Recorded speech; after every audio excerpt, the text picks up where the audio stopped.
మా latest videos కోసం మా ఈ తెలుగు న్యూస్ ఛానల్ సబ్స్క్రైబ్ చేసి గంట సింబల్ యాక్టివేట్ చేసుకోండి. రేపే 7 వినాయక చవితి. ఇది వినాయకుడి పుట్టినరోజు, పరమ పవిత్రమైన రోజు. భాద్రపద శుక్ల చవితి రోజున వినాయకుడు జన్మించాడు గనుక ఈ రోజున వినాయక చవితిని జరుపుకుంటాము. అయితే ఇలాంటి పవిత్రమైన రోజున కేవలం ఈ చెట్టును తాకితే చాలు గణపతి అనుగ్రహం కలుగుతుంది, తిరిగిలేని రాజయోగం పడుతుంది.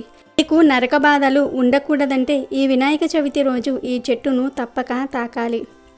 ఈ చెట్టును తాకటం వలన అన్ని రకాల దోషాలు పోతాయి, కోట్ల వర్షం కురుస్తుంది, రాజయోగం పడుతుంది, నక్కతోక తొక్కినట్లుగా పట్టిందల్లా బంగారం అవుతుంది. మీరు చేసే ప్రతి పనిలో విజయాన్ని పొందుతారు. అష్టదరిద్రాలు పోయి అష్ట ఐశ్వర్యాలు కలుగుతాయి, కష్టాలు మొత్తం తొలగిపోతాయి, మీ కోరికలన్నీ కూడా నెరవేరుతాయి. ఇలాంటి రోజు కేవలం ఈ చెట్టును తాకితే చాలు అందులోని అద్భుత శక్తులు మన ఒంట్లోకి వచ్చి మనకు ఆరోగ్యపరంగా మానసిక పరంగా ఎన్నో శుభాలు కలుగుతాయి. జీవితం ఎంతో అద్భుతంగా మారిపోతుంది. మరి ఎంతో పవిత్రమైన వినాయక చవితి రోజున ఏ చెట్టును తాకితే మీ దశ తిరిగిపోతుంది అనే విషయాన్ని ఇప్పుడు మనం ఈ వీడియోలో వివరంగా తెలుసుకుందాం. ఫ్రెండ్స్, ఈ వీడియోని ఎక్కడా స్కిప్ చేయకుండా చివరి వరకు చూడండి. అలాగే మా ఛానల్ని కూడా సబ్స్క్రైబ్ చేసుకొని ఈ వీడియోని లైక్ చేసి మాకు సపోర్ట్ చేయండి. వినాయక చవితి పండుగ ప్రతి సంవత్సరం భాద్రపద మాసం శుక్ల పక్షాన 4వ రోజు చవితి నాడు వస్తుంది. 10 రోజులు కొనసాగుతూ చతుర్దశి తిథి నాడు ముగుస్తుంది. భాద్రపద మాసంలో శుక్లపక్షం 4వ రోజు అనగా చవితి రోజు వినాయక చవితి పండుగను జరుపుకుంటూ ఉంటారు. ఈరోజు వినాయకుడి జన్మదినం. పార్వతీ పరమేశ్వరుల కుమారుడు గణేశుడి పుట్టినరోజు ఇది. ఈ రోజున వినాయకుడి విగ్రహ స్థాపన చేసి 9 రోజుల పాటు నవరాత్రి పూజలు చేసి ఆపై ఆ విగ్రహాలను నిమజ్జనం చేస్తారు. వినాయక చవితి రోజు గణనాథుణ్ణి సరికొత్త ప్రతిమను ఇంటికి తీసుకువచ్చి విగ్రహ స్థాపన చేసి పత్రి, పూలు, పండ్లు, నైవేద్యాలు పెట్టి పూజిస్తారు. అలా 9 రాత్రుల పాటు ఇంట్లో ఉంచి 10వ రోజు ఉదయాన విగ్రహాన్ని నిమజ్జనం చేస్తారు. నిమజ్జనం వరకు ప్రతిరోజు వినాయకుడికి 3 సార్లు పూజ చేసి నైవేద్యం అర్పిస్తారు. కేవలం ఇళ్లలోనే కాదు, కాలనీల్లో అందరూ కలిసి దేవాలయాల దగ్గర వివిధ ప్రముఖ ప్రదేశాలలో ఇలా వినాయక మండపాలను ఏర్పాటు చేసి 3 లేదా 5 లేదా 7 లేదా 9 రోజుల పాటు పూజలు నిర్వహిస్తారు. ఈ 9 రోజుల పాటు చేసే పూజను గణేశ నవరాత్రులు అనే పేరుతో పిలుస్తారు. ఈ వినాయక చవితి రోజున ఈ 3 వేసి ముడుపు కడితే 9 రోజులలో అంటే నవరాత్రులు ముగిసేలోపు మీకు ఉన్న ఎంత పెద్ద కోరికలైనా సరే తీరిపోతాయని శాస్త్రాలు చెప్తూ ఉన్నాయి. అంటే కొంతమంది ఏ పని తలపెట్టినా ఆ పనిలో ఆటంకాలు ఎదుర్కొంటూ ఉంటారు, ఆ పని పూర్తవ్వదు. అలాంటి పనులు పూర్తవ్వాలని విఘ్నేశ్వరుని కోరుకుంటూ ఈ ముడుపు కట్టుకోవచ్చు. అలాగే ఇంకొంతమందికి సొంత ఇల్లు కట్టుకోవాలని, ఉద్యోగం రావాలని, పెళ్ళిళ్ళు కావాలని ఇలా అనేక రకాలుగా కోరికలు ఉంటాయి. కానీ ఆ కోరికలు తీరవు. ఎలాంటి కోరికలైనా సరే నెరవేరాలంటే తప్పనిసరిగా వినాయక చవితి రోజు ఇప్పుడు మనం చెప్పుకోబోయే విధంగా ముడుపు కట్టండి. ఈ గణేష్ నవరాత్రులలో వినాయకుడు భూమి మీద ఉంటాడని పురాణాలు చెప్తూ ఉన్నాయి కనుక నవరాత్రులు అయిపోయేలోపు వినాయకుడు మీ కోరికను తీర్చే అవకాశం ఉంది. మరి ఆ ముడుపు ఎలా కట్టాలో ఇప్పుడు మనం ఈ వీడియోలో తెలుసుకుందాము. ఈ వినాయక చవితి రోజు ముడుపు కట్టుకుంటే చాలా తొందరగా మీ కోరికలు తీరతాయని పండితులు చెప్తూ ఉన్నారు. ఎంత పెద్ద కోరికలు ఉన్నవారైనా సరే ఈ ముడుపు కట్టుకోవచ్చు. మరి ఎలా కట్టుకోవాలో తెలుసుకుందాం. సాధారణంగా ఇంట్లో గణపతిని పెట్టుకునేవారు 1 రోజు లేదా 3 రోజులు ఉంచి తర్వాత నిమజ్జనం చేసేస్తూ ఉంటారు కదా. కాబట్టి వినాయక చవితి రోజు ముందు ఒక పసుపు రంగు వస్త్రాన్ని తీసుకోండి. దానికి 4 వైపులా కూడా పసుపు బొట్లు పెట్టండి. ఈ వస్త్రంలో 3 గుప్పెళ్ల బియ్యం, గుప్పిడి శనగపప్పు వేయండి. ఆ తర్వాత 1 రూపాయి బిళ్ళను వేయండి. ఈ 3 వేస్తే చాలు. ఇలా వేసిన తర్వాత స్వామివారి ముందు మీ కోరికను చెప్పుకోండి. ఎంత పెద్ద కోరిక అయినా పర్వాలేదు, ఎలాంటి కోరిక అయినా సరే పర్వాలేదు. స్వామివారికి మనస్ఫూర్తిగా మీ కోరికను చెప్పుకొని, స్వామి నా కోరికను నీకు ముడుపు కడుతూ ఉన్నాను అని మనసులో అనుకుని వస్త్రాన్ని మూటలాగా కట్టేయండి. ఈ ముడుపును 1 రోజు వినాయకుడు బొమ్మ దగ్గర ఉంచండి చాలు. మరునాడు ఈ ముడుపును తీసి పూజ గదిలో పెట్టేసుకోవచ్చు. లేదు మేము అసలు ఇంట్లో గణపతి బొమ్మ పెట్టుకోలేదు అనుకునేవారు గణపతి ఫోటో ముందు అయినా సరే ఈ ముడుపు పెట్టుకోవచ్చు. వినాయక చవితి రోజు ముడుపు కట్టడం వలన నవరాత్రులు ముగిసేలోపే మీ కోరిక నెరవేరుతుంది. ఇలా కట్టిన ముడుపును పూజ గదిలో పెట్టి వదిలివేయండి. చిన్న కోరిక అయితే నవరాత్రులు ముగిసేలోపే ఆ కోరిక తీరిపోతుంది. అప్పుడు ఈ ముడుపును విప్పి బియ్యం శనగపప్పుతో ఉండ్రాళ్ళు చేసి ఆ ఉండ్రాలను బయట వారికి పంచి మీరు కూడా తినండి. ఒకవేళ చాలా పెద్ద కోరిక అయితే అది తీరడానికి కొంత సమయం పట్టవచ్చు. అప్పుడు అంటే ఆ కోరిక తీరినప్పుడు ముడుపును విప్పి ఉండ్రాళ్ళు చేసుకోండి. రూపాయి బిళ్ళను మాత్రం ఎవరికైనా సరే ఇచ్చేయవచ్చు. ప్రత్యేకించి వినాయక చవితి రోజున ఈ ముడుపు కట్టడం వలన మీ కోరిక చాలా తొందరగా నెరవేరే అవకాశం ఎక్కువగా ఉంటుంది. కాబట్టి మీరు కూడా వినాయక చవితి రోజు ఈ విధంగా ముడుపు కట్టుకొని విఘ్నేశ్వరుడి అనుగ్రహంతో ఆటంకాలన్నీ తొలగించుకొని కోరికలన్నీ కూడా నెరవేర్చుకొని సంతోషంగా జీవించండి. వినాయక చవితి రోజు వినవలసిన కథలు ఉన్నాయి. పూర్వం గజరూపం గల గజాసురుడు అనే ఒక రాక్షసుడు పరమశివుని గురించి ఘోర తపస్సు చేశాడు. దీంతో ప్రత్యక్షమైన పరమేశ్వరుడు ఏం వరం కావాలో కోరుకోమన్నాడు. దీంతో ఆ రాక్షసుడు, స్వామి నీవు ఎల్లప్పుడూ నా ఉదరంలోనే నివసించాలి అని కోరుకున్నాడు. మాట తప్పని మహాశివుడు రాక్షసుడి కోరిక మేరకు గజాసురుడి కడుపులోనికి ప్రవేశించాడు. ఈ విషయం తెలుసుకున్న పార్వతీదేవి ఎంతో బాధతో శ్రీ మహావిష్ణువును ప్రార్థించింది. గజాసురుని బారి నుంచి శివుణ్ణి కాపాడమని కోరుకుంటుంది. దీంతో శ్రీహరి గంగిరెద్దు మేళం నాటకం ఆడతాడు. నందీశ్వరుని గంగిరెద్దుగా, బ్రహ్మాది దేవతలను వాయిద్యకారులుగా మార్చి గజాసురుని పురానికి వెళ్ళి నందిని ఆడిస్తాడు. ఆ మేళానికి తన్మయుడైన గజాసురుడు మీకేం వరం కావాలో కోరుకోండి అంటూ వరమిస్తాడు. ఇదే సరైన సమయమని భావించిన విష్ణుమూర్తి, ఈ నందీశ్వరుడు శివుణ్ణి వెతుక్కుంటూ వచ్చింది కాబట్టి నీ దగ్గర ఉన్న శివుణ్ణి ఇచ్చేయి అని అడుగుతాడు.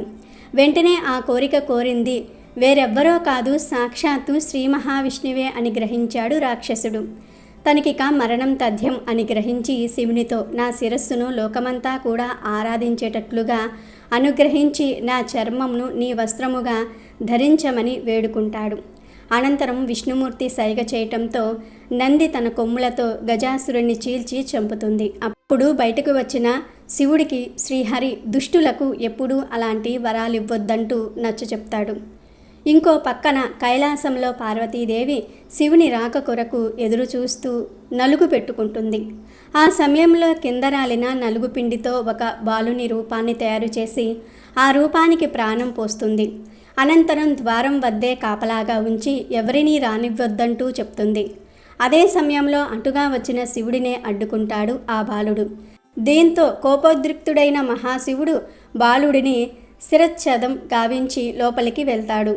విషయం తెలుసుకున్న పార్వతి శివుడిపై ఆగ్రహం వ్యక్తం చేస్తుంది. దీంతో గజాసురుని శిరస్సును అతికించి తిరిగి ఆ బాలుడిని బ్రతికించాడు శివుడు. గజాముఖాన్ని పొందాడు కాబట్టి అతను గజాననుడిగా పేరు పొందాడు. ఒకరోజు స్వర్గలోకంలో దేవతలు, మునులు పరమేశ్వరుని దగ్గరకు వెళ్ళి ఏ పని చేసినా విఘ్నం రాకుండా కొలుచుకోవడానికి వీలుగా ఒక దేవుడిని కనికరించమని కోరతారు. అందుకు తామే సరైన వారమని వినాయకుడు, కుమారస్వామి ఇద్దరూ కూడా పోటీ పడతారు. అప్పుడు పరమేశ్వరుడు ఇద్దరికీ ఓ పరీక్ష పెడతారు. మీలో ఎవరైతే ముల్లోకములు తిరిగి పుణ్యనదుల్లో స్నానం చేసి వస్తారో వారే ఈ పదవికి అర్హులు అని చెప్తాడు. దీంతో వెంటనే కుమారస్వామి తన నెమలి వాహనంపై వెళ్ళిపోతాడు. వినాయకుడు మాత్రం తాను ఎలా ఈ కార్యాన్ని పూర్తి చేయగలను అనే సందేహాన్ని శివుడు ముందుంచుతాడు. అప్పుడు శివయ్య తన కొడుకుకు నారాయణ మంత్రం జపించమని చెప్తాడు. ఆ మంత్రాన్ని ఒక్కసారి జపిస్తే 300 కల్పంలో ఉన్న పుణ్యనదుల్లో స్నానం చేసినట్టవుతుందని చెప్తాడు. ఇందుకు అంగీకరించిన గణనాథుడు ఈ మంత్రాన్ని ముల్లోకములకు సమానమైన తల్లిదండ్రుల చుట్టూ 3 సార్లు ప్రదక్షిణ చేస్తాడు. దీంతో కుమారస్వామికి 3,50,00,000 నదులలో ఏ నదికి వెళ్ళినా అప్పటికే గణేశుడు ఆ నదిలో స్నానం చేసి తనకు ఎదురు వస్తున్నట్లుగా కనిపించేవాడు. అన్ని నదులు తిరిగి కైలాసానికి వచ్చేసరికి అదే సమయంలో అన్న వినాయకుడు తండ్రి పక్కనే ఉంటాడు. విషయం తెలుసుకున్న కుమారస్వామి తన అహంకారానికి చింతించి తండ్రి అన్న మహిమ తెలియక తప్పు చేశా, నన్ను క్షమించి అన్నకే ఆధిపత్యం ఇవ్వండి అంటాడు. అలా భాద్రపద శుద్ధ చవితి రోజున గజాననుడు విఘ్నేశ్వరుడు అయ్యాడు. ఈ రోజున భక్తులందరూ కూడా భోజన ప్రియుడైన వినాయకుడికి పిండి వంటలు, కుడుములు, టెంకాయలు, పాలు, తేనె, అరటిపండ్లు ఇలా నైవేద్యాలు పెడితే భక్తులను అనుగ్రహించి వారు కోరుకునే అన్ని కార్యాల్లో విఘ్నాలు లేకుండా చూస్తాడని ప్రతీతి. ఆ తర్వాత వినాయకుడిని చూసి చంద్రుడు నవ్వటంతో వినాయకుడి పొట్ట పగులుతుంది. అది చూసి పార్వతీదేవి శాపం ఇవ్వటం, ఆ తర్వాత ఋషిపత్నులు నీలాపనిందనలు మొయ్యటం, ఆపై పార్వతీదేవి వినాయక చవితి రోజు ఈ కథ ఎవరైతే చదువుతారో వారు నీలాపనిందల పాలు కారని చెప్తుంది. అందుకే వినాయక చవితి రోజు ఈ వినాయకుని కథ చదివి అక్షింతలు నెత్తిన వేసుకున్న వారికి ఎలాంటి నీలాపనిందనలు ఉండవని చెప్తూ ఉంటారు. వినాయక చవితి రోజున చక్కగా ఉదయాన్నే సూర్యోదయానికి పూర్వమే నిద్రలేచి తలారా స్నానం చేసి వాకిట్లో చక్కని ముగ్గులను వేసుకొని గడపలకు మామిడి ఆకులు లేదా బంతి పూలతో తోరణాలు కట్టుకొని పూజకు అవసరమైన పండ్లు, పూలు, పత్రి అంటే 21 రకాల పత్రి 21 రకాల పత్రి లభించకపోతే గరికను అయినా సరే సమర్పించవచ్చు. కొబ్బరికాయలు మొదలగు పూజా సామాగ్రిని సిద్ధం చేసుకోవాలి. అలాగే పూజకు ఎంతో ముఖ్యమైన వినాయక విగ్రహాన్ని తెచ్చుకోవాలి. అందరూ కూడా ప్లాస్టర్ ప్యారిస్తో చేసిన విగ్రహం కాకుండా మట్టితో చేసిన విగ్రహాన్ని తెచ్చి పూజించుకుందాం. ఈ వినాయకుడిని ఇంట్లో కూడా చాలా సులభంగా చేసుకోవచ్చు. మట్టి వినాయకుడిని లేదా పసుపుతో చేసిన వినాయకుడిని పూజించుకోవచ్చు. పూర్వకాలంలో అయితే పసుపుతో చేసిన వినాయకుడిని పూజించేవారు కాదు. ఈ వినాయక చవితికి ప్రత్యేకంగా మట్టి మాత్రమే శ్రేష్టమైనది. మట్టితో చేసిన వినాయకుడిని మాత్రమే మన పూర్వీకులు పూజించి ఫలితాలను పొందేవారు. పూజా సామాగ్రిలో ఉండే పాలవెల్లిని ఒక్కసారి శుభ్రంగా తుడిచి పసుపు రాసి కుంకుమ బొట్లు పెట్టుకోవాలి. అలాగే మీకు నచ్చిన ఫలాలను తెచ్చి కడిగి పసుపు రాసి బొట్లు పెట్టి తెల్ల దారానికి పసుపు రాసి పండ్లకు కట్టుకోవాలి. తర్వాత పాలవెల్లికి 4 వైపులా పసుపు రాసిన పురికొసను కట్టి ఆ పురికొసకు మామిడాకులు లేదా బంతి పూలతో లేదా బంతి రేకులతో అయినా సరే ఆ పాలవెల్లిని అలంకరించుకోవాలి. పురికొస కనిపించకుండా ఇలా పాలవెల్లిని మామిడి ఆకులతో పుష్పాలతో అలంకరించుకున్న తర్వాత పాలవెల్లికి 4 వైపులా మొక్కజొన్న కండుల్ని కట్టాలి. ఇలా చేయటం వల్ల పాలవెల్లి ఒరిగిపోకుండా ఉంటుంది. పాలవెల్లి మధ్యలో మీకు నచ్చినన్ని ఫ్రూట్స్, ఫ్లవర్స్ను దారంతో కట్టుకోవాలి. పూజలో ఉపయోగించే కలువ పువ్వులు లేదా తామర పువ్వులు తీసుకొని విరుచుకొని పాలవెల్లికి తోరణాలు లేదా దండలుగా వేలాడ తీయవచ్చు. ఇలా పాలవెల్లిని అందంగా మీకు నచ్చిన విధంగా తయారు చేసుకొని దేవుడికి మూలగా ఈశాన్య మూలలో కట్టుకోవాలి. తర్వాత పాలవెల్లికి కిందగా వినాయకుడికి పీఠం ఏర్పాటు చేసుకోవాలి. ఈ పీఠం పెట్టుకోవాలి. ఈ పీఠం పెట్టుకోవడానికి పసుపు రాసి పద్మం వేసి బియ్యం పోసి తమలపాకు పెట్టి మట్టి వినాయకుడిని ఆ పీఠంపై ఉంచాలి. అలాగే మీ దగ్గర ఉన్న వెండి వినాయకుడిని కూడా పెట్టుకోవచ్చు. వినాయకుడికి బొట్లు పెట్టి పూలతో అలంకరించుకోవాలి. అలాగే వినాయకుడికి గొడుగును కూడా సమర్పించాలి. వినాయకుడికి తెల్ల జిల్లేడు పూలతో పూజ చేస్తే చాలా మంచిది కాబట్టి జిల్లేడు పూలతో దండను చేసి వినాయకుడికి వేయాలి. ఇలా పాలవెల్లిని వినాయకుడిని అలంకరించుకున్న తర్వాత మన పిల్లల దగ్గర ఉన్న బుక్స్కి లేదా వ్యాపారస్తులైతే వారి దగ్గర ఉన్న పుస్తకాలకు పసుపు రాసి బొట్లు పెట్టి వినాయకుని దగ్గర పెట్టుకోవాలి. ఈ పుస్తకాలకు స్వస్తిక్ కానీ ఓంకారాన్ని కానీ రాసి కొద్దిగా అక్షింతలు వేసి దేవుని దగ్గర పెట్టాలి. ఇప్పుడు వినాయకుడికి ఎంతో ఇష్టమైన బెల్లం అటుకులను తయారు చేసుకొని సిద్ధంగా ఉంచుకోవాలి. అటుకుల్ని వేపిన శనగపప్పును కొద్దిగా బెల్లాన్ని దేవుని దగ్గర ఉంచండి. వినాయకుడికి ఇష్టమైన నైవేద్యాలు ఉండ్రాళ్ళు, కుడుములు, పరమాన్నం, పాయసం, పాలతాలికలు, వడపప్పు, చలిమిడి ఇలా బేసి సంఖ్యలో ప్రసాదాలను అరటి ఆకుల్లో నైవేద్యంగా పెట్టుకోవాలి. ప్రసాదాలను అరటి ఆకుల్లో వేసిన తర్వాత దానిపై మూతగా మరొక ఆకును లేదా ఏదైనా ప్లేట్ను వేయాలి.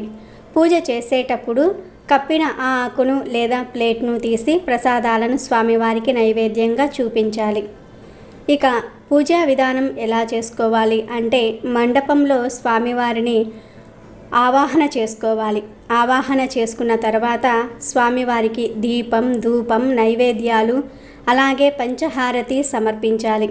ఇలా సమర్పించుకున్న తర్వాత పూజ అంతా అయిపోయిన తర్వాత కొబ్బరికాయను కొట్టి వ్రతం చేసుకున్న తర్వాత కథ వింటాం కదా, అప్పుడు అక్షింతలు చేతిలో పెట్టుకొని దేవుడి దగ్గర కూర్చొని చక్కగా శ్రద్ధగా కథను విని ఆ కథను విన్న తరువాత ఆ అక్షింతలను స్వామివారి పాదాల దగ్గర ఉంచాలి. ఆ అక్షింతలను వేసుకుంటే వినాయక చవితి వ్రతం పూర్తయిపోయినట్లే.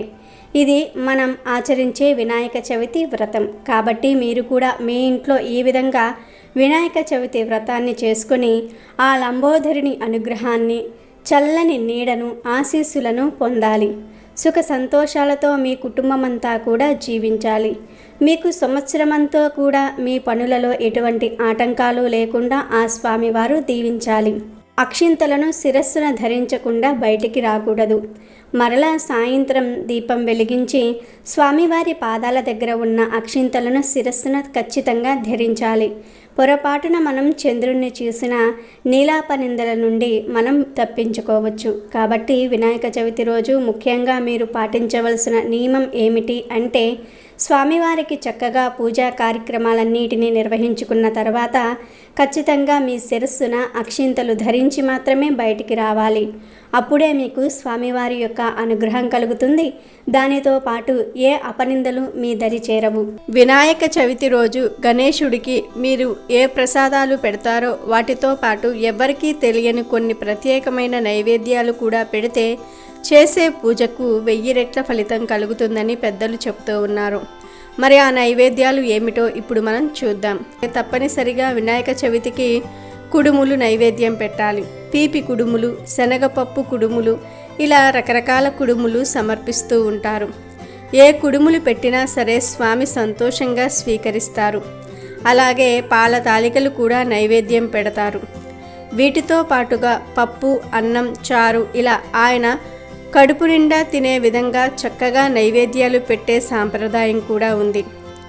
అయితే ఈ నైవేద్యాలతో పాటు కొన్ని ప్రత్యేకమైన నైవేద్యాలు కూడా సమర్పించాలని పెద్దలు అంటూ ఉన్నారు. ఆ నైవేద్యాలు చాలామందికి తెలియవు అని కూడా చెప్తూ ఉన్నారు. అవి ఏమిటంటే వెలగపండు, చెరుకు ముక్కలు, దోసపండు.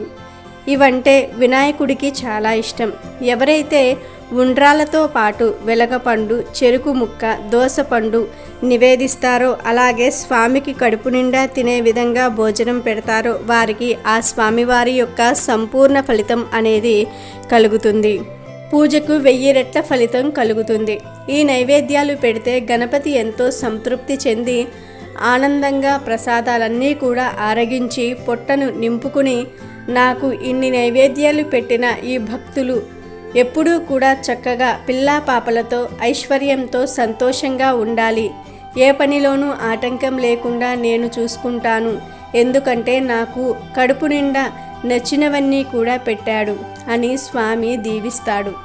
ఎవరి ఇంటికైనా సరే భోజనానికి వెళ్ళినప్పుడు కడుపు నిండా భోజనం పెడితే అన్నదాత సుఖీభవ అని అంటారు.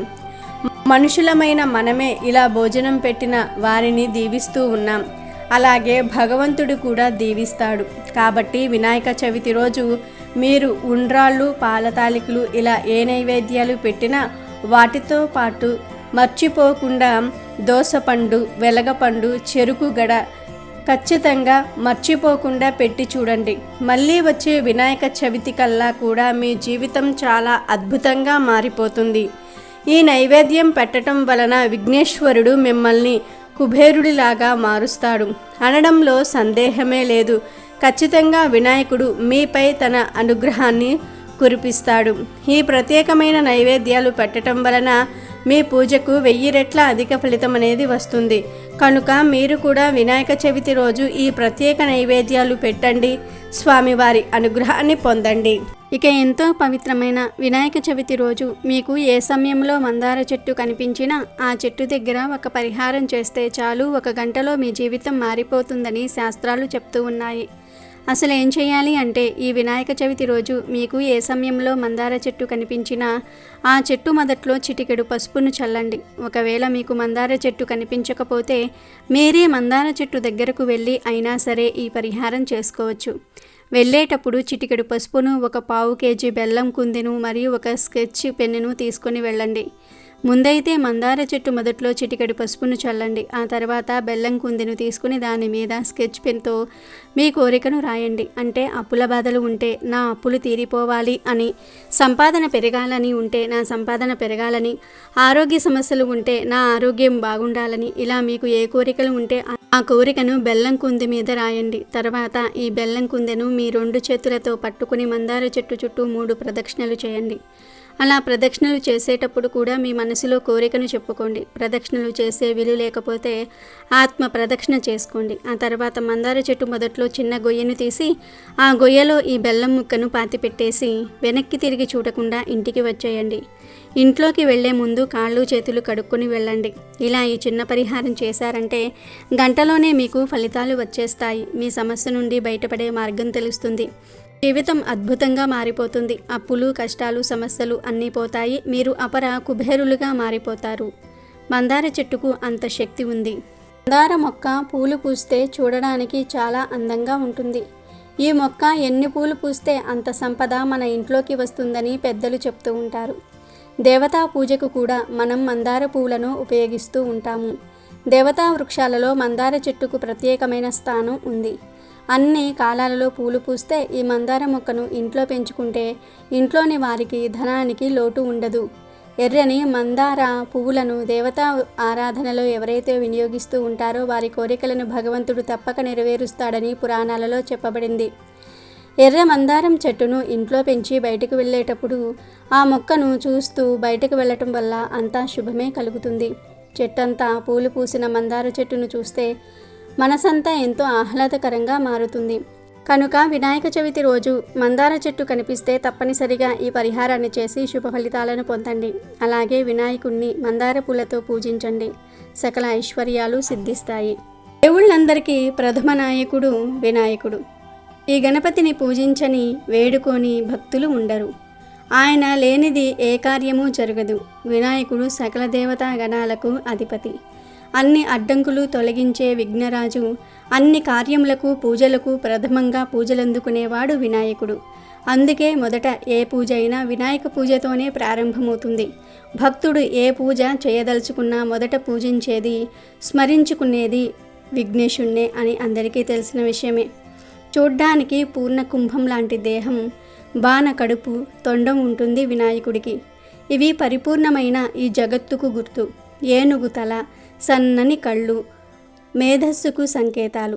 వక్రతుండము ఓంకార ప్రణవనాదానికి ప్రతీకలు. ఏనుగులాంటి ఆకారాన్ని మోస్తున్నది ఓ చిన్ని ఎలుక. ఇది వినాయకుడి వాహనం. 4 చేతులు మానవాతీత సామర్థ్యాలకు, తత్వానికి సంకేతాలు. ఇలా గణపతిలో ప్రతిదీ ఓ విశేషమే. ఆ గణనాథుడు పుట్టినరోజే వినాయక చవితి. భారతదేశంలోని అతి ముఖ్యమైన హిందువుల పర్వదినం వినాయక చవితి. శివపార్వతుల కుమారుడు అయిన వినాయకుడి జన్మదినాన్ని పురస్కరించుకొని వినాయక చవితిని జరుపుకుంటూ ఉంటారు. ఈ పండుగను పిల్లల నుండి పెద్దల వరకు ఉత్సాహంగా జరుపుకుంటారు. మూషికా వాహనుడైన గణపతిని పూజించి ఆయనకు ఇష్టమైన ఉండ్రాలను భక్తి శ్రద్ధలతో సమర్పిస్తారు. వినాయక మండపాలు ఏర్పాటు చేయటము, ఆ మండపాలలో పూజా ఏర్పాట్లు చేయటము, వినాయకుడి నిమజ్జనం వంటివి వివిధ కార్యక్రమాల్లో పిల్లలతో సహా అందరూ ఎంతో ఉత్సాహంగా పాల్గొంటూ ఉంటారు. భారతదేశంలోని వివిధ ప్రాంతాలలో ఈ పండుగను గణేష్ చతుర్థి లేదా వినాయక చతుర్థి అని కూడా పిలుస్తూ ఉంటారు. ఈరోజు ముఖ్యంగా గణపతికి బియ్యపిండితో చేసే పదార్థాలను అనగా పాల తాలికలు, ఉండ్రాళ్లను, కుడుములు, పప్పుల ఉండ్రాళ్ళు ఇలా బియ్యపు పిండితో చేసిన పదార్థాలను స్వామివారికి సమర్పిస్తూ ఉంటారు. ఇక్కడ అందరూ చేసే తప్పు ఒకటి ఉంది. ఆ బియ్యపు పిండిని మీరే స్వయంగా తయారు చేసుకోవాలి. కానీ ఇటీవల కాలంలో అందరూ కూడా బియ్యపు పిండిని కిరాణా షాపుల్లో కొనుక్కొచ్చి నైవేద్యాలను చేసి దేవుళ్లకు సమర్పిస్తూ ఉన్నారు. ఇలా చేయటం మహాపాపం. ఎందుకంటే కిరాణా షాపుల్లో అందరూ కూడా పరిశుభ్రంగా, పవిత్రంగా ఉండరు. అక్కడి వాతావరణం అంతా కూడా వేరే రకంగా ఉంటుంది. ఇటీవల కాలంలో ప్రతి ఒక్కరూ కూడా ఇదే పని చేస్తూ ఉన్నారు. ఏ పండుగకు అయినా సరే చలివిడి కావాలన్నా, ఇంకా బియ్యపు పిండితో ఎటువంటి పదార్థాలు చేయాలన్నా సరే కిరాణా షాప్ నుంచి తీసుకొని వచ్చి చేసి ఆ భగవంతుడికి నైవేద్యాలను సమర్పిస్తూ ఉన్నారు. కనీసం ఈ వినాయక చవితికి అయినా సరే స్వయంగా మీరే బియ్యం కడిగి పిండిని తయారు చేసుకుని నైవేద్యాలను తయారు చేయండి. మడిగా నైవేద్యాలను చేసి స్వామివారికి సమర్పిస్తే ఆయన యొక్క సంపూర్ణ అనుగ్రహం మీకు కలుగుతుంది. పొరపాటున బయట కిరాణా షాపుల్లో తెచ్చిన బియ్యపు పిండితో నైవేద్యాలను చేసి స్వామివారికి సమర్పిస్తే సంవత్సరమంతా కూడా ప్రతి పనిలో కూడా మీకు ఆటంకాలు ఏర్పడతాయి. స్వామివారికి కోపం వస్తుంది. మీకు ఆరోగ్యం బాగోలేదు, చేయలేకపోతున్నాను, బయట నుండే బియ్యపు పిండిని తీసుకురావాలి అనుకునేవారు ఆ పిండిని ఆవు పంచకంతో లేదా పసుపు నీటితో శుద్ధి చేసి మాత్రమే ఉపయోగించండి. అదేవిధంగా చాలామంది 21 రకాల పత్రిని బజారు నుంచి తెచ్చి అలాగే స్వామివారికి సమర్పించేస్తూ ఉంటారు. ఇలా కూడా చేయకూడదు. ఆ పత్రిని పసుపు నీటిలో వేసి బాగా కడిగి శుభ్రం చేసిన తర్వాత ఆరబెట్టి స్వామివారికి సమర్పించాలి.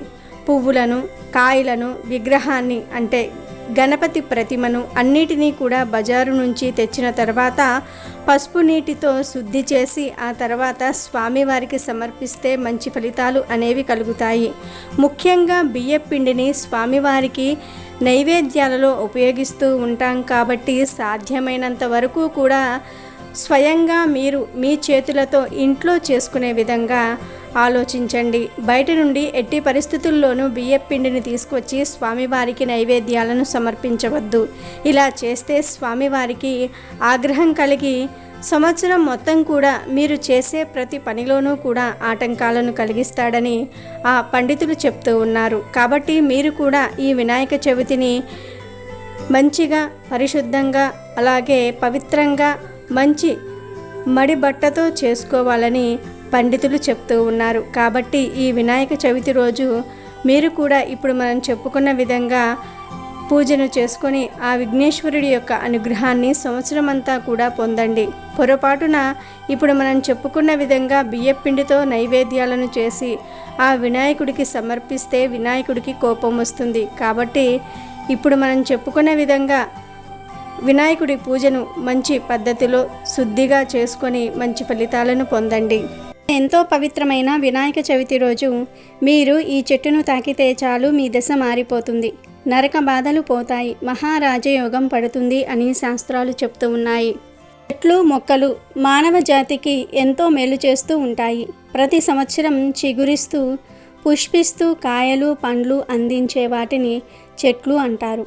అలా కాకుండా ఒక్కసారి కాచి చనిపోయే వాటిని మొక్కలు అంటారు.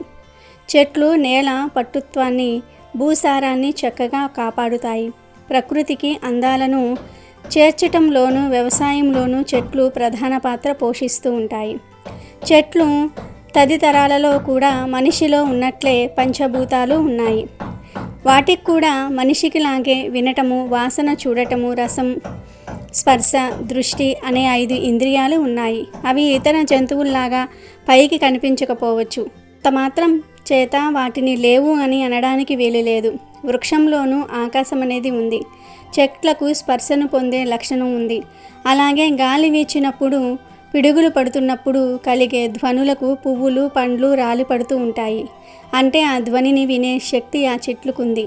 తీగలు చెట్లను చుట్టుకొని లేదంటే పందిరికి ఎగబాకుతూ ముందుకు సాగిపోతూ ఉంటాయి. ముందుకు పోవాలంటే ముందు ఏముందో అర్థం కావాలంటే ఎంతో కొంత దృష్టి ఉండాలి. ఈ తీగలు సాగే స్థితిని చూస్తే దృష్టి కూడా ఉంది అనే విషయం అర్థమవుతుంది. పవిత్రమైన గంధం కానీ ధూపం కానీ ఆ చెట్లకు సోకినప్పుడు అవి చక్కగా ఎగబాకుతూ ఉంటాయి. సుఖ దుఃఖాలను పొందే లక్షణాన్ని అవి కలిగి ఉంటాయి. మనిషిలో ఎలా పరిణామక్రమం ఉంటుందో వాటిలోనూ అలాంటి పరిణామక్రమమే కనిపిస్తూ ఉంటుంది. మొలకెత్తటము, పెరిగి పెద్దవ్వటము, పుష్పించి ఫలాలను ఇవ్వటము, కాలానికి వయసుడికి నశించటం, ఇవన్నీ చూస్తే ప్రాణం ఉన్న మనిషిలాగే చెట్టు కూడా కనిపిస్తూ ఉంటుంది. వాయువును గ్రహించటం, తీసుకున్న ఆహారాన్ని జీర్ణం చేసుకోవటం, ఆహారం మారినప్పుడు తరగటము, పెరగటము, ఇవన్నీ చెట్లల్లో కనిపిస్తూ ఉంటాయి. వ్యాధి సోకితే మనిషి బాధపడినట్లే చీడపీడలు సోకిన చెట్టు కూడా బాధపడుతున్నట్లు, నీరసించినట్టు కనబడుతుంది. చీడపీడలు వదలగానే రోగం తగ్గిన మనిషిలాగే నవనవలాడుతూ మళ్ళీ ఆ చెట్టు కనబడుతుంది. చెట్లల్లో కూడా జీవం ఉంది. అందుకే చెట్లల్లో కూడా దేవుణ్ణి చూశారు మన పెద్దలు. దేవతా వృక్షంగా పేర్కొనే అనేక వృక్షాలలో జిల్లేడు చెట్టు కూడా ఒకటి. ఈ వినాయక చవితి రోజు మీరు కేవలం జిల్లేడు చెట్టును తాకితే చాలు, తరతరాలకు తరగని ఐశ్వర్యం వస్తుంది, ధనం ఆకర్షింపబడుతుంది, దరిద్రం పోతుంది. ఈరోజు జిల్లేడు చెట్టును తాకితే మీ శరీరం మంచి శక్తిని పుంజుకుంటుంది. మీ శరీరంలోని నెగిటివ్ ఎనర్జీ, రోగాలు పోతాయి. మీ ఒంట్లో ఉన్న దోషాలన్నీ కూడా పోతాయి. మీకు తిరుగులేని రాజయోగం పడుతుంది. జిల్లేడు చెట్టులో స్వయంగా విఘ్నేశ్వరుడే కొలువై ఉంటాడు గనుక వినాయక చవితి రోజు మీకు ఎక్కడ జిల్లేడు చెట్టు కనిపించినా ఆ చెట్టుకు చెంబుతో కొన్ని నీళ్లు పోసి తర్వాత చెట్టుకు నమస్కారం చేసుకొని చెట్టు మొదట్లో చిటికెడు పసుపు కుంకుమలు చల్లి 11 సార్లు జిల్లేడు చెట్టును తాకండి. అంటే జిల్లేడు చెట్టు దగ్గర మాత్రమే ఇదంతా చేయాలి. ఇలా ఈరోజు జిల్లేడు చెట్టును తాకేటప్పుడు మనసులో మీ కోరికను చెప్పుకుంటే ఆ కోరిక త్వరగా నెరవేరుతుంది. ఇలా జిల్లేడు చెట్టును తాకిన తర్వాత కాసేపు ఆ చెట్టు దగ్గర కూర్చోండి. 1-2 నిమిషాలు కూర్చొని ఆ చెట్టు నుండి వచ్చే గాలిని పీల్చండి. ఇదంతా చేయలేకపోయినా కేవలం జిల్లేడు చెట్టును తాకినా చాలు, అందులోని అద్భుత శక్తులు మీలోకి ప్రవేశించి మీ దశ మారిపోతుంది. మీలోని నెగిటివ్ ఎనర్జీని ఆ చెట్టు లాగేసుకుంటుంది, మీ కష్టాలను తీసేసుకుంటుంది. విఘ్నేశ్వరుడి అనుగ్రహం కలుగుతుంది, మంచి పాజిటివ్ ఎనర్జీ లభిస్తుంది. ఇలా ఈరోజు జిల్లేడు చెట్టును తాకితే ధనవర్షం కురుస్తుంది, తరతరాలకు తరగని ఐశ్వర్యం కలుగుతుంది, నరక బాధలు తప్పుతాయి, మహారాజయోగం పడుతుంది అని శాస్త్రాలు చెప్తూ ఉన్నాయి. ఇలా జిల్లేడు చెట్టును వాడుక భాషలో జిల్లేడు అని పిలుస్తూ ఉంటాం. బంజరు భూమి సహా ఎక్కడ పడితే అక్కడ ఈ మొక్క మనకు కనిపిస్తూ ఉంటుంది. దీని పూలు వినాయకుడికి చాలా ప్రీతికరమైనవి. మిమ్మల్ని దురదృష్టం వెంటాడుతూ ఉన్నట్లయితే తెల్ల జిల్లేడు చెట్టు వేరును కుడి చేతికి కట్టుకుంటే ఆ దురదృష్టం పోతుంది. కాబట్టి అందరూ వినాయక చవితి రోజున జిల్లేడు చెట్టును తాకి కష్టాలను, నరక బాధలను వదిలించుకుని శుభ ఫలితాలను పొంది సంతోషంగా జీవించండి. ఇక అత్యంత పవిత్రమైన ఈ వినాయక చవితి రోజున 5 రూపాయలతో ఇది ఒక్కటి కొని ఇంటికి తెచ్చుకుంటే చాలు, ఈ దశ తిరిగిపోతుంది, అంతులేని ఐశ్వర్యం వస్తుందని పెద్దలు చెప్తూ ఉన్నారు. మరి వినాయక చవితి రోజు 5 రూపాయలతో కొని తెచ్చుకోవలసిన ఆ వస్తువు ఏమిటి అంటే పసుపు. అవును, ఈరోజు వినాయకుడికి ఎంతో ఇష్టమైన వినాయకుడి స్వరూపమైనటువంటి పసుపును కొని ఇంటికి తెచ్చుకొని ఆ పసుపు ప్యాకెట్ను మీ ఇంట్లో వినాయకుడి ముందు ఉంచి పూజిస్తే మీ కష్టాలన్నీ కూడా ఈ రోజుతో పోతాయి. సమస్యలు, ఇబ్బందులు, అప్పులు, బాధలు ఈ రోజుతో పోతాయి. మీ ఇంట్లో నుండి దరిద్ర దేవత పారిపోయి లక్ష్మీదేవి మీ ఇంట్లో అడుగు పెడుతుంది. విఘ్నేశ్వరుడి అనుగ్రహం కలుగుతుంది, మీ దశ మారిపోతుంది, అద్భుతాలు జరుగుతాయి. మీ ఇంట్లో సిరుల వర్షం కురుస్తుంది, అంతలోని అదృష్టం మిమ్మల్ని వరిస్తుంది. కనుక ఈ వినాయక చవితి రోజున చక్కగా 5 రూపాయలు పెట్టి చిన్న పసుపు ప్యాకెట్ను కొని తెచ్చుకొని దానిని వినాయకుడి ముందు పెట్టి ఉంచండి. మీరు మళ్ళీ గణపతిని నిమజ్జనం చేస్తారు కదా, అప్పుడు ఈ పసుపు ప్యాకెట్ను కూడా తీసుకుని వెళ్ళి పసుపును నీటిలో కలిపివేయండి. ఇలా చేస్తే చాలా మంచి జరుగుతుంది, కోటి జన్మల పుణ్యం వస్తుంది. వినాయక చవితి రోజు ఎవరైతే పసుపును కొని ఇంటికి తెచ్చుకుంటారో వారికి జీవితంలో దరిద్రం దరిచేరదు, ధనానికి లోటు ఉండదు, పుణ్యానికి లోటు ఉండదు. అంతటి శక్తి ఈరోజు పసుపు మన ఇంటికి తెచ్చుకోవటం వలన కలుగుతుంది. కాబట్టి ఈరోజు మీరు ఖచ్చితంగా 5 రూపాయల పసుపు ప్యాకెట్ను కొని తెచ్చి వినాయకుడి దగ్గర పెట్టి ఇప్పుడు మనం చెప్పుకున్న విధంగా చేయండి. మీకు ధన ఆకర్షణ కలుగుతుంది, వద్దన్న డబ్బు మీ ఇంట్లోకి వస్తూనే ఉంటుంది. పసుపు దొరకని వారు 5 రూపాయలు పెట్టి చిన్న కుంకుమ ప్యాకెట్ను అయినా సరే కొని తెచ్చుకొని దానిని వినాయకుడి ముందు ఉంచి మళ్ళీ నిమజ్జనం చేసే రోజు ఆ కుంకుమను తీసి నదుల్లో కలిపితే కనకవర్షం కురుస్తుంది, సమస్యలన్నీ కూడా పోతాయి. కాబట్టి ప్రతి ఒక్కరూ కూడా వినాయక చవితి రోజు 5 రూపాయలు పెట్టి ఈ వస్తువులను కొని ఇంటికి తెచ్చుకొని శుభ ఫలితాలను పొందండి. వినాయక చవితి పూజకు కేవలం మట్టి గణపతి విగ్రహాన్ని వాడితే చాలా మంచిది. చవితి అంటే కేవలం వినాయకుడికి పూజలు చేయటం అనుకోకూడదు. ఇది పూర్తిగా ప్రకృతి పండుగ. వినాయక చవితి భాద్రపద నెలలో వస్తుంది. ఈ సమయంలో సహజంగానే వానలు పడతాయి. వానలతో భూదేవి పులకిస్తుంది. ఆకులు, పూలతో చెట్లు కొత్త అందాలను సంతరించుకుంటూ ఉంటాయి. ఈ సీజన్లోనే దొరికే కొన్ని పూలుంటాయి, వినాయకుడి కోసమేనా అన్నట్టుంటాయవి. ఇలా ఆకులు, పువ్వులు, పండ్లు అన్నీ ప్రకృతి ఇచ్చిన వాటిల్లోనే ఉంటాయి. ఇలా ప్రకృతి ప్రత్యేకంగా అందించిన 21 రకాల పత్రి గరికతో గణనాథునికి పూజలు చేస్తాం.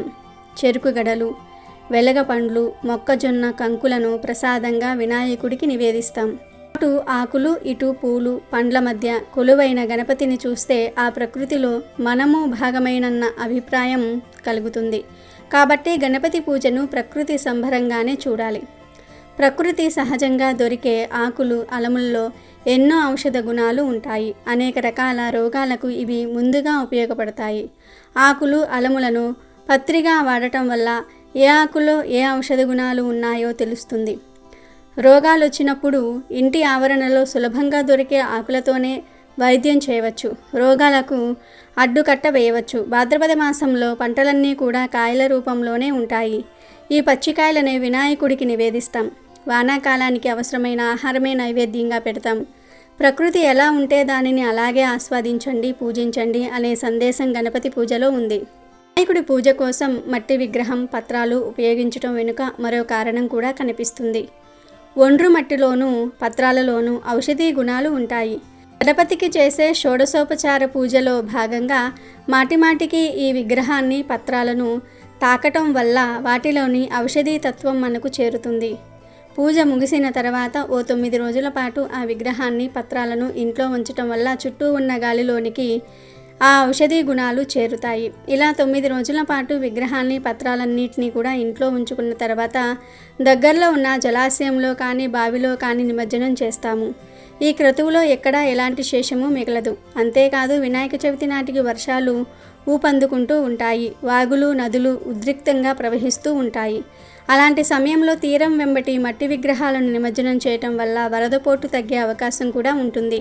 పైగా ఈ కాలంలో ప్రవహించే నీటిలో క్రిమికీటకాలు ఎక్కువగా ఉంటాయని అంటూ ఉంటారు. నిమజ్జనంలో విడిచే పత్రితో నీరు బాగా క్రిమి రహితంగా మారిపోతుందన్నది పెద్దల మాట. అందుకేనేమో నిమజ్జనం చేసే ఆచారం ఉన్న పండుగలన్నీ కూడా వర్ష ఋతువులోనే వస్తాయి. వీడియో నచ్చితే లైక్ చేయండి, షేర్ చేయండి, బట్ సబ్స్క్రైబ్ చేసుకోవడం మర్చిపోవద్దు.